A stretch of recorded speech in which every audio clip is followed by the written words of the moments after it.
सभी को नमस्कार और हिंदी दिवस की शुभकामनाएं। आज के हमारे मुख्य अतिथि मंचस्थ सुरेंद्र विक्रम जी का मैं हार्दिक स्वागत, अभिनंदन एवं धन्यवाद देती हूँ नवयुग कन्या महाविद्यालय परिवार की ओर से। प्रोफेसर अलका पांडे जी, जिनको मैंने बहुत मंचों से सुना है, वो बहुत विदुषी महिला हैं, बहुत अच्छी वक्ता हैं, उनको भी मैं हृदय से धन्यवाद देती हूँ कि आप आई और हमारी छात्राओं का आपने मार्गदर्शन किया और हिंदी दिवस के उपलक्ष्य में आप दोनों महान विभूतियों ने हमारे मंच की शोभा बढ़ाई। मैं हिंदी विभाग को और विभाग की अध्यक्ष प्रोफेसर मंजुला यादव जी को धन्यवाद देती हूँ कि उन्होंने इतना सुंदर कार्यक्रम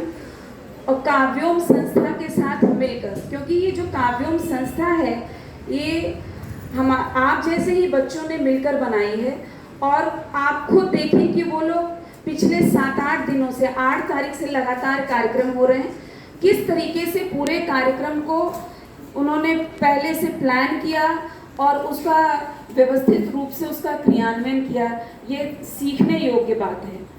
किस तरीके से उसकी प्रॉपर रिकॉर्डिंग करनी है, उसकी वीडियो रिकॉर्डिंग करनी है, उसकी फोटोग्राफी करनी है, इस एक एक माइन्यूट से माइन्यूट छोटी छोटी बातों का उन्होंने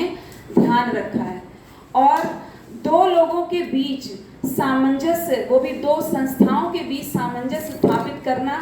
जबकि वो स्टूडेंट हैं और यहाँ पर डिपार्टमेंट में सभी शिक्षक हैं, उनके बीच ये सामंजस्य बिठाकर इतने सुंदर तरीके से कार्यक्रम आयोजित हुए। विभिन्न प्रतियोगिताएं हुई जिनका अभी मुझे लगता है पुरस्कार वितरण होना है, तो मैं बहुत समय नहीं लूँगी। बस कुछ जो हमारी छात्राएं हैं उनके लिए ये संदेश है कि कृपया अनुशासित रहा करें। अगर जो हमारी भाषा है, जो हमारी संस्कृति है, वो हमें अनुशासित रहने का भी मंत्र देती है और उस अनुशासन को बनाए रखना हमारा कर्तव्य है। हिंदी दिवस पर अगर हिंदी विभाग ये कार्यक्रम आयोजित कर रहा है तो ये हम सभी का सौभाग्य है कि हम उसमें सम्मिलित होकर अपनी उपस्थिति दर्ज कराकर जो है उस कार्यक्रम को सफल बनाएं। और ये बहुत ही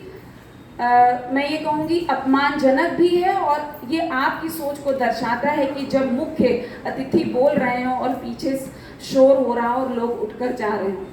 तो अगर आप इस अनुशासन को नहीं सीख सकते हैं तो आपका ग्रेजुएशन करना भी व्यर्थ है। क्योंकि जो शिक्षा है वो सिर्फ आपको रटने को नहीं सिखाती है, सिर्फ नॉलेज कि आपको कोई ज्ञान दे दिया गया कि हिंदी का, अर्थशास्त्र का, समाजशास्त्र का, यानी आपको कैसे उठना है, बैठना है, क्या तरीके हैं जीवन जीने के, जब तक आप ये नहीं सीख पाए तो वो शिक्षा व्यर्थ है। अगर आप इंटर तक में नहीं सीख के आए हैं तो कम से कम नवयुग कन्या महाविद्यालय में अगर आप आए हैं तो वहाँ पर ये सीखिए। और इस चीज़ के लिए प्राचार्य होने के नाते मैं आपसे भी आह्वान करती हूँ और अब सभी शिक्षिकाओं से भी कहती हूँ कि आप इस चीज़ का विशेष ध्यान रखा करें। इतना सीरियस होने के पहले, मतलब मुझसे पहले सुरेंद्र विक्रम जी ने एकदम हास्य कवि की तरह आप लोगों का बहुत मनोरंजन किया और बहुत ही हंसी मजाक में उन्होंने हिंदी की गंभीरता को आपको बताया। और जो भारत में रहते हुए हमारी राजभाषा है, पर हम ये मांग करते हैं कि उसको राष्ट्रभाषा बनाया जाए, क्योंकि हिंदी ही है जो सबको जोड़ती है। अंग्रेजी हो, चाहे जर्मन हो, चाहे फ्रेंच हो, कोई भी भाषा हो, कोई भाषा खराब नहीं होती, किसी को सीखना खराब नहीं होता। विद्वता इसी में है हम जितनी भी भाषाएं जानें, क्योंकि तभी हम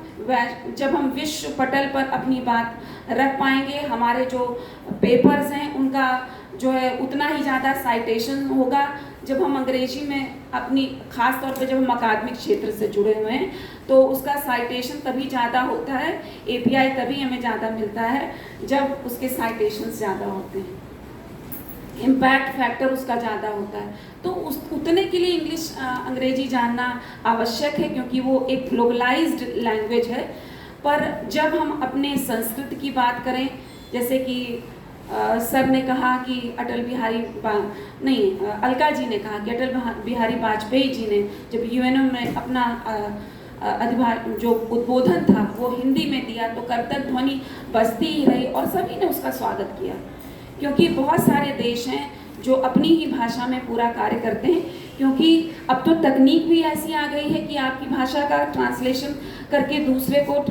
उसकी भाषा में ट्रांसलेट करके बता देगी। साथ ही साथ ट्रांसलेटर्स की जॉब भी होती है कि जो आपकी भाषा को दूसरे को समझा सकते हैं। तो आप अपनी भाषा को बोलने में गर्व महसूस करें। सबसे बड़ी बात तो ये है कि हम हिंदी में बोलने में हीन भावना जो महसूस करते हैं, आजकल रील का बड़ा फैशन है, तो कभी कभी मूड हल्का करने के लिए हम लोग भी रील देख लेते हैं। तो उसमें एक महिला है, उसकी रील है, अभी तो मुझे नाम नहीं याद है उसका, तो मैं उसमें रील ही इसी पे है कि वो किस प्रकार से एक हिंदी भाषी गृहिणी है और अपने आप को एक उच्च स्तर का स्टैंडर्ड का दिखाने के लिए वो अंग्रेजी में बिहेव करने की कोशिश करती है। तो कहती है, नो बेटा यहाँ मत थूकिया हो, यहाँ थूकिया हो, ये तो बहुत थूकूंगी मैं, बहुत बैड है बेटा ये। तो आप अगर आपने आसपास देखेंगे तो जो महिलाएं कॉन्वेंट एजुकेशन में अपने बच्चों को पढ़ा रही हैं, आप उनको ऐसी ही हिंदी और अंग्रेजी बोलने के उसमें देखेंगे। ठीक है, आप अपने बच्चे को इंग्लिश सीखने के लिए भेज रही हैं जिससे वो वैश्विक पटल पे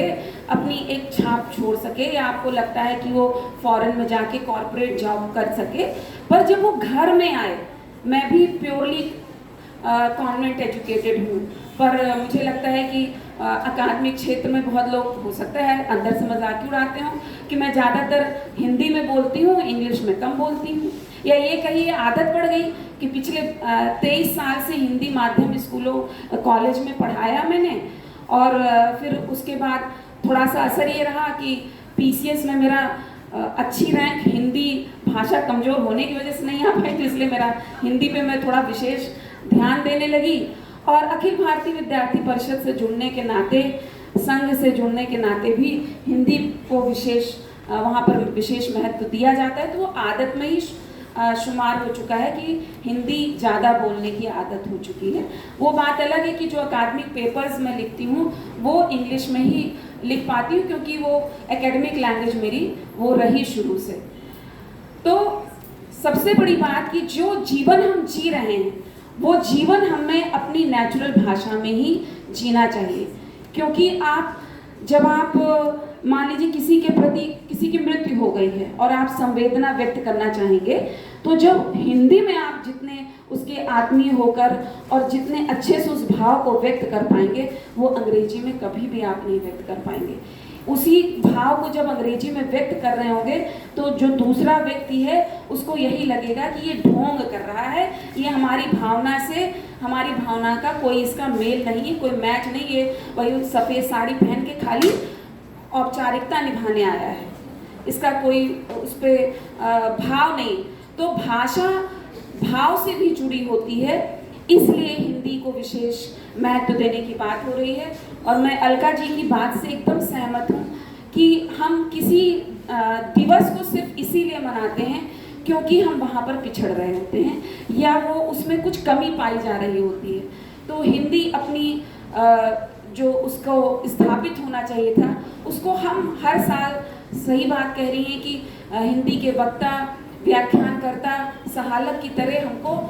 नहीं मिल पाते हैं, और 2-4 लोगों से पूछिए तो 1-2 लोग राजी हो पाते हैं कि वो उस दिन आपको उपलब्ध हो पाते हैं। तो इस तरीके की विडंबनाएं ना होने पाए जो हमारी लोकल लैंग्वेजेस हैं, क्योंकि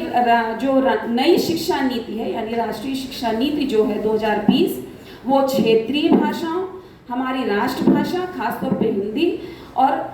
कोई भी एक फॉरेन लैंग्वेज, चाहे वो इंग्लिश हो, चाहे वो जर्मन हो, चाहे फ्रेंच हो, आप जानिए, क्योंकि हमें वैश्विक पटल पे भी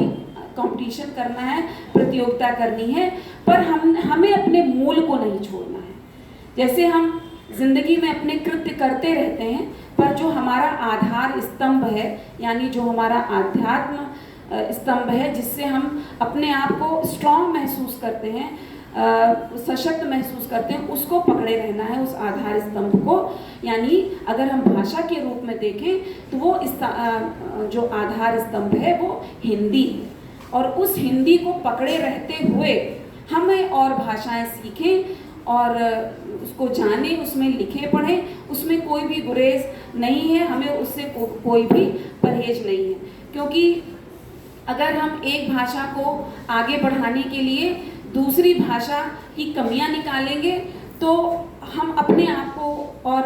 मतलब कमतर करने की कोशिश करेंगे और शायद हमारी बात उतने अच्छे तरीके से ना सुनी जाए। तो हम सभी भाषाओं का सम्मान करते हुए हम अपनी हिंदी भाषा को श्रेष्ठ सम्मान दिलाने के लिए लगातार कार्य करना चाहते हैं और ये हमारा दायित्व भी है, क्योंकि हम हिंदी भाषी प्रदेश में रहते हैं और अगर यहाँ पर हम हिंदी को उसकी प्रतिष्ठा नहीं दिला पाए तो ये हमारे लिए बहुत ही शर्म की बात होगी। और जो अभी तक पहली तो बात तो ये कि काव्यों के जितने भी यहाँ पर आज लोग उपस्थित हैं और पिछले 8 दिनों से जिन भी स्टूडेंट्स ने कोऑर्डिनेट किया है, ख़ास तौर पर मैं जय सिंह को जानती हूँ, तो आपका बहुत बहुत धन्यवाद कि आपने नवयुग कन्या महाविद्यालय के हिंदी विभाग के साथ मिलकर हमारी छात्राओं को भी ये सिखाया कि अगर वो चाहें तो किस तरीके से पूरे कार्यक्रम को प्रॉपरली मैनेज करके, और आज उसको संगोष्ठी का रूप देकर हमने इस कार्यक्रम का समापन किया है। इसी तरीके के कार्यक्रम लगातार ये लखनऊ विश्वविद्यालय में भी कर रहे हैं और आज उसका समापन लखनऊ विश्वविद्यालय में भी है। तो एक बार जोरदार तालियां इन बच्चों के लिए। बाकी हिंदी दिवस पर हिंदी विभाग को बहुत बहुत बधाई। और जब भी मुझे मंच मिलता है, माइक मिलता है, तो मैं कुछ ना कुछ सीख अपनी छात्राओं को देने की कोशिश करती हूँ, क्योंकि अब वो शिक्षक के रोल से हटकर अब हमारा रोल थोड़ा सा बदल गया है। तो कितने बच्चे ऐसे हैं जिन्होंने कॉलेज की यूट्यूब को अभी तक सब्सक्राइब नहीं किया है? हाथ खड़ा करें, सच ही बोलिए। बस एक ने नहीं किया है। बहुत ईमानदारी, अगर आप अपने काम के प्रति, किसी हर चीज के प्रति ईमानदारी रखेंगे तभी जीवन में सफल होंगे। मुझे मालूम है कि इसमें से मैक्सिमम लोगों ने कॉलेज के चैनल को सब्सक्राइब नहीं किया है तो कोई अपराध नहीं है, आज ही आप उसको सब्सक्राइब कर लीजिए। लेक्चर्स जो हैं यूट्यूब पे उपलब्ध हैं। के साथ साथ सोशल मीडिया भी बहुत ही इम्पोर्टेंट रोल प्ले करता है। तो इसी के साथ मैं सभी को शुभकामनाएं देती हूँ फिर से हिंदी दिवस की, और आगे का कार्यक्रम अब चालू है।